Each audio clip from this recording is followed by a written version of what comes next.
तो देवी और सज्जनों, आज तक मैंने जितनी भी मूवीज आपको बताई हैं उसमें कोई ना कोई लॉजिक तो रहा ही है।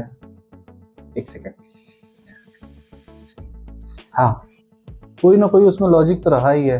और पिछली वीडियो में भी मैंने कहा था कि मूवी जब बनती है तो उसमें कुछ ना कुछ लॉजिक तो होता ही है, कुछ ना कुछ तो वो बताना चाहती ही है। लेकिन आज ये जो मैं वीडियो बना रहा हूँ इसमें मैं 5 ऐसी मूवीज का नाम लूंगा जिसमें कोई लॉजिक नहीं है, कुछ नहीं है, बस वो मूवीज हैं। उसके बारे में बताते हुए भी मुझे मुझे बड़ा आश्चर्य हो रहा है, मतलब अजीब लग रहा है कि मैं क्या ही बताऊं उसके बारे में। आप लोगों को ऐसी मूवी देखनी है जिसमें आपको दिमाग लगाना ही नहीं है, जिससे आप कुछ उम्मीद नहीं कर सकते हो कि बदले में वो आपको कुछ दे भी। तो मैं आपको 5 ऐसी मूवीज का नाम बताता हूँ जो टोटली, मतलब ब्रेन रॉट कहते हैं, एक वर्ड है इंग्लिश का, टोटल ब्रेन रॉट मूवीज हैं। आप बस चला के छोड़ो, आप देखते हुए खाना खा लो, चाय पी लो, टाइम पास नहीं हो रहा तो टाइम पास कर लो, क्योंकि आपके पास कुछ सीरियस देखने के लिए नहीं है। और मतलब मुझे भरोसा है कि इसमें से कुछ ना कुछ मूवीज आपने देखी होगी और कुछ के तो डायलॉग्स आपकी जबान पे अब तक होंगे। यहाँ पे इस मूवी का क्लिप लगाता हूँ और क्लिप को देखते हुए आप गेस करिए कि इस मूवी का नाम क्या हो सकता है। मैं आपको बताता हूँ आगे। मेरा नाम है बुल्ला, रखता हूँ फुल्ला।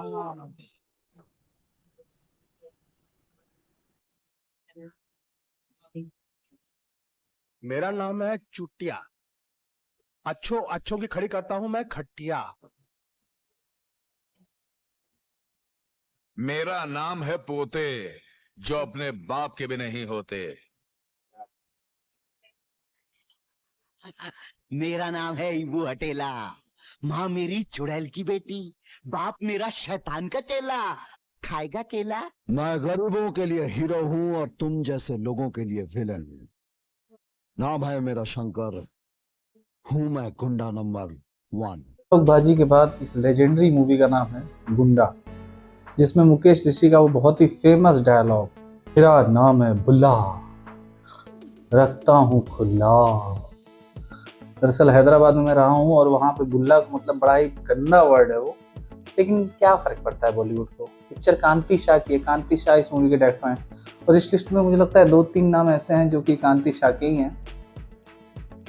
बड़ी ही अजीब सी मूवी है, कहीं भी कुछ भी हो रहा है।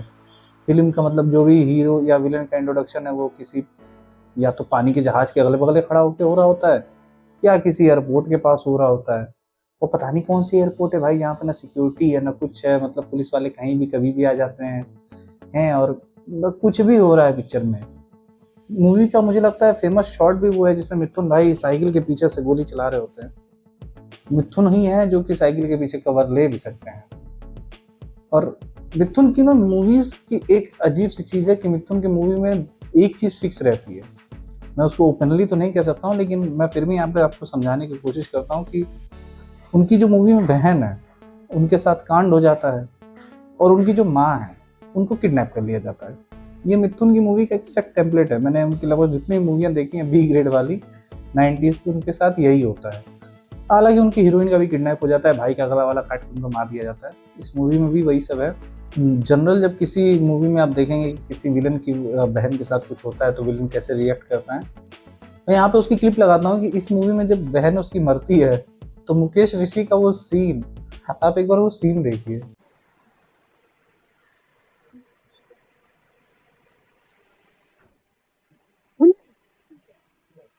मुन्नी, मुन्नी मेरी बहन, मुन्नी, मुन्नी, मुन्नी मेरी बहन, मुन्नी। तो तू मर गई? लंबू ने तुझे लंबा कर दिया? माचिस की तीली को हम। देखा आपने क्या है भाई, वो ऐसी मूवी है भाई। दूसरी मूवी का नाम है जानी दुश्मन। जानी दुश्मन भाई साहब किसने नहीं देखी है? जो मेरी उम्र के आदमी है या जो लोग हैं सबने जानी दुश्मन देखी हुई है। एक अरमान कोहली एक सांप बना रहता है जो कि आदमी बन जाता है। उसमें की जितनी भी हिट मूवीज रहती हैं सबको उस मूवी में घुसेड़ा गया है। लगभग आधा बॉलीवुड उस मूवी में काम कर चुका है। अक्षय कुमार भाई कोई भी कहीं भी मर रहा है, हंसते हंसते मर रहा है। इतनी नॉर्मलाइज तरीके से उसने एक बड़ी सीरियस, मैं वही कह रहा हूँ ना कि इन सारी मूवीज ने एक सीरियस चीज को जो इतने आसानी से दिखाया है। हालांकि उसमें एक मीम भी है जो भी बड़ा फेमस हुआ था। तुम लोग उन बेशर्म लोगों में से हो जिनके दिल में किसी के लिए भी इज्जत नहीं। इज्जत सबकी इज्जत करेंगे तो लूटेंगे किसकी? कहानी दुश्मन में भाई प्लॉट इतना ही है कि ये दो लोग डांस कर रहे होते हैं, गुफा के ऊपर चढ़ गए, तब तक नीचे अमरीश पुरी रहते हैं, वो पता नहीं क्या रहते हैं, वो शराब दे देते हैं, सांप बन जाता है, अगले जन्म में फिर से क्या बनती है मुझे क्या पता, याद नहीं है। सन्नी देओल भी है, सोनू निगम भी है, मतलब कौन कौन नहीं है इस पिक्चर में। और इस मूवी की एक बड़ी मतलब एक फन फैक्ट है कि अक्षय कुमार का कैरेक्टर ना इस मूवी में मर जाता है, सीरियस मर जाता है, मतलब कि उसका वहां से खत्म हो जाती है कहानी। लेकिन होता क्या है कि जो डायरेक्टर हैं उनके पास अगले को मारने के लिए जो डेट्स हैं वो डेट्स मिलने नहीं है, तो वो सोचते हैं तब तक किस एक्टर के साथ शूटिंग किया जाता है। अक्षय कुमार कहता है ऐसा करिए, मुझको कोमा में डाल दीजिए, मैं फिर से आता हूँ, फिर से शूटिंग करता हूँ।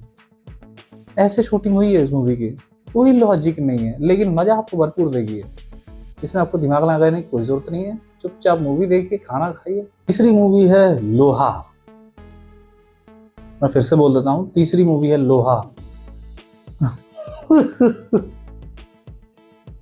मूवी के बारे में बताते हो मुझे हंसी भी आ रही है, मैं क्या बताऊं इस पिक्चर के बारे में। पिक्चर का नाम ही लोहा है, तो पिक्चर है भी लोहा।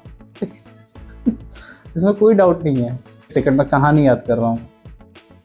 हाँ, इसमें भी मिथुन है, और वो आर्मी के शायद मतलब कोर्ट मार्शल किए हुए जवान है, तो दारू वारू पी के अपनी जिंदगी बिता रहे होते हैं। और लोहा जो टाइटल है वो धर्मेंद्र को दिया गया है, क्योंकि भाई उनकी तरफ एक गोली चलती है, बंदा अपने हाथ पे ऐसे पकड़ लेता है लोहा, ठीक है। तो मैं इस मूवी के प्लॉट के बारे में आपको क्या बताऊं। एक विलन है जो कि उसका काम ही है या तो काटना है, मारना है, फालतू की डायलॉगबाजी खेलनी है, कोई सर पैर का कुछ नहीं है कहानी में। एक कोई करीम चाचा है कि रहमान चाचा है, मुझे उनका नाम नहीं पता है। शक्ति कपूर ने उनका रोल प्ले किया, वो इन लोगों की हेल्प करता है। इस मूवी में मतलब दो ही पुलिस इंस्पेक्टर आपको दिखेंगे, एक कमिश्नर, एक दरोगा, और आपको कोई नहीं दिखने वाला इस मूवी में। तो इस मूवी के प्लॉट के बारे में आपको क्या ही बताएं। मैं फिर से वही कह रहा हूँ कि अगर आपके पास कुछ नहीं है देखने के लिए, सिर्फ बकचोदी करने का मन है कि नहीं देखें, तो आखिर बॉलीवुड में ऐसी क्या चीजें हैं जो कि मतलब मुझसे छुपी रह गई हैं, कोई ऐसी चीजें जो कि मतलब मैं नहीं जानता हूँ। आप एक बार कभी कभी इनका यूट्यूब पे क्लिप डाल के देख लिया करिए, आपको बड़ा मजा आएगा। चौथी मूवी है चांडाल। चांडाल भी मिथुन की ही मूवी है। इसमें इनके भाई का शायद किडनैप हो जाता है, और मुझे प्लॉट उतने अच्छे से याद नहीं, मुझे फाइटिंग सीन्स याद है जो शू करके मिथुन जो है वो लड़ाई करते हैं। तेल के डायलॉग बाजी इसमें भी है, कोई सर पैर की बात है ही नहीं। मैं क्यों ही ये वीडियो बना रहा हूँ, अब क्यों ही ये लोग वीडियो देख रहे हैं, मुझे खुद भी नहीं पता। बस आपको बताना चाहता था कि देखिए ब्रेन रॉट मूवीज किस टाइप की होती हैं, जिसका कोई दिमाग नहीं होता, कोई सर पैर नहीं होता, बस आपको देखना है पिक्चर। और लेकिन हाँ, ये पिक्चर अपने समय में काफी ज्यादा हिट रही हैं। आपको भरोसा नहीं होगा मेरी बात सुन के, लेकिन हाँ रही हैं। और इनका जो डायरेक्टर है जिन्होंने इस मूवी को बनाया है, वो अपने आप को बड़ा मतलब गर्व फील करता है कि देखो मेरी डायलॉग बाजी, और देखो मैंने क्या राइटिंग और क्या दिए हैं अपने इस सिनेमा को, मैंने क्या दिया है आज तक। तो चांडाल के बारे में ज्यादा कुछ नहीं बनाऊंगा, इसके कुछ कट्स भी ऐसे ही फेमस हैं। मैं यहाँ पे लगा देता हूँ, आपने शायद हो सके ये देखा हो। चाचा, मेरे लौटने में देर हो सकती है, परेशान मत होना। कितनी देर? कुछ घंटे भी लग सकते हैं और कुछ साल भी। ये भाई अपने लड़ते हैं मंत्री से, जो भी है भाई देख लो आप। पांचवी मूवी है तहलका। हाँ, इस मूवी का जो है वो सबसे फेमस डायलॉग है, डोंग कभी रॉन्ग नहीं हो। यहाँ पे मैं पिछले वीडियो में आपको अपने जीवन के एक्सपीरियंसेस बता रहा था कि कैसे मूवीज ने मुझे चेंज किया, और कहाँ मैंने ये सारी मूवीज देखी जिसने मतलब मेरे मुंह से सच में निकाला कि व्हाट द, मतलब क्या है ये, क्यों है ये। तो तहलका में भाई ये किसी की लड़की को किडनैप कर लेते हैं, इनका अपना एक मिक्सअप रहता है अमरीश पुरी का। अमरीश पुरी के साथ क्या है ना कि आप इनकी कोई भी मूवी उठा के देख लो, जिसमें ये विलन है, जिसमें बाप है, कुछ भी है, सिर्फ और सिर्फ अमरीश पुरी उस पूरी मूवी को अकेले लेके चल देते हैं। तहलका भी वैसी ही मूवी है, हालांकि इसमें नसीरुद्दीन शाह हैं, धर्मेंद्र भी हैं, हालांकि हैन सोलो लोग हैं वो तो, और हाँ कई लोग हैं, छोटी मोटी कहानी है अपनी, आप देख सकते हो। मैं तो बस ऐसे ही बता रहा हूँ कि इसकी क्लिप्स ऐसे ही वायरल हैं। मतलब मैं इन मूवीज के थ्रू बस यही बताना चाहता हूँ कि उस समय के लोग जो मूवीज लिखते थे वो कौन सा माल फूंक के लिखते थे, या क्या सोच के लिखते थे कि जनता क्या देखना चाहती है, और क्या समझ में मतलब जो दिखाया जा रहा है क्या ऐसा चल रहा है, क्या ऐसा हो सकता है, भगवान जाने। तो ये तो थी मेरी 5 ऐसी मूवीज जो मतलब टोटली ब्रेन रॉट हैं, जिनमें आप कुछ नहीं कर सकते, जिनको आप देखो, मजा लो, भूल जाओ। आपके पास अगर कोई ऐसी मूवी है या फिर ऐसी कोई मूवी आपने देखी हो जो कि आपको देखने पर लगा हो कि भाई मैंने क्या देखा, ये क्यों देखा, तो प्लीज़ कमेंट में उसको बताइए, मुझे भी पता चले किसी ऐसी मूवी के बारे में तो मैं भी उसको देखूं, या हो सकता है मैंने वो मूवी देख रखी हो। मेरा वीडियो अच्छा लगे तो प्लीज़ सब्सक्राइब करिए, शेयर करिए, लाइक करिए, जो आपका मन करे करिए। आपसे अगली वीडियो मिलता हूँ, तब तक के लिए अपना ध्यान रखिए। नमस्ते।